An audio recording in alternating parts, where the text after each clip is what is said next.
Judge John McConnell Jr., another Obama appointee, is halting Trump's federal funding freeze and accusing the president of defying his court order. Now, of course, when you watch this on any other network, they claim that this is all not political and this is just the justice system at work. But a video from Judge McConnell from just 4 years ago might make you really question that claim.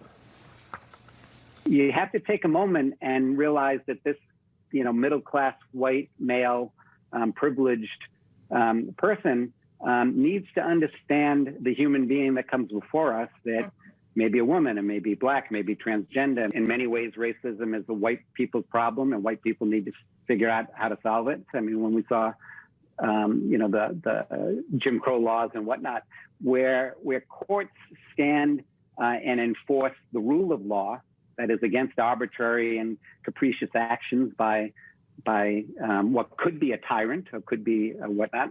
We saw plenty of examples of that recently. Oh, so the judge is an effeminate left-wing lunatic. Makes sense. And he's talking about a tyrant there. He's alluding to the president of the United States, former President Trump, now the president again, because that video was in 2021.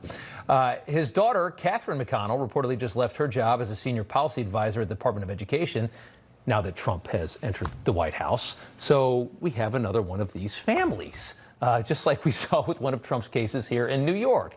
Tom Fitton is the president of Judicial Watch, and he joins us now to talk about this. Tom, good to see you. Our legal system has so clearly been politicized at this point. It's obvious, right?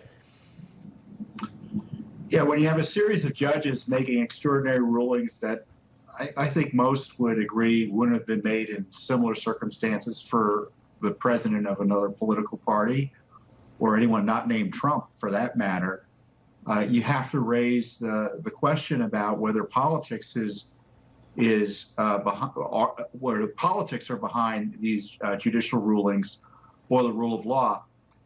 Typically, judges don't intervene in a light way, the way these judges have intervened to prevent the president from doing what presidents since the beginning of time have been able to do, which is to exercise the executive function, for instance, of firing someone or pausing funding for a minute and a half to make sure there's nothing fraudulent going on.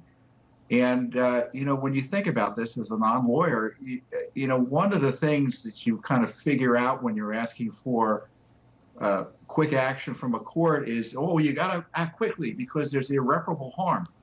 What's the emergency here? Someone gets fired, the harm is mitigated by writing them a check. There's no irreparable harm. When funding is paused, the harm is mitigated by unpausing the funding. So there's no emergency here other than stopping Trump and stopping his momentum. Yeah. And to me, that's a political approach by the courts as opposed to a legal approach. Yeah, and it's stopping it. I don't know for how long, because obviously I think on appeal all these disappear. There's members in Congress that want to impeach these judges. I can't think of a better answer than that. You can't have people like this on the bench. You just can't. It's so un-American to view the law through a political lens.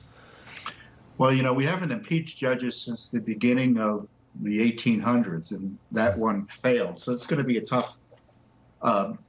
That would be a tough nut to crack. What Congress can do, rather than impeaching judges, in my view, is support the president, defund these agencies, defund USAID, end it, end the Education Department, curtail federal employment, and make it quite apparent that the president's got these powers to not only offer buyouts, but eliminate the employment of many more of the 2+ million bureaucrats that work for the federal government now. Mm. But on the other hand, the courts are moving in Trump's direction in key areas. One judge lifted his injunction, and for example, and is allowing these buyouts to proceed and the deadline to reissue. It's the president of the United States, and they're trying to clean up the government, and they're facing resistance in legal form. To me, this just makes, and I'm not a legal mind. You're the expert at this stuff, but it makes no sense that they should be able to tell Elon Musk that he can't access Treasury data. It's so ridiculous. I got to leave it there. But Tom Fitton from Judicial Watch, thank you so much. Good to be with you. Thanks, bro.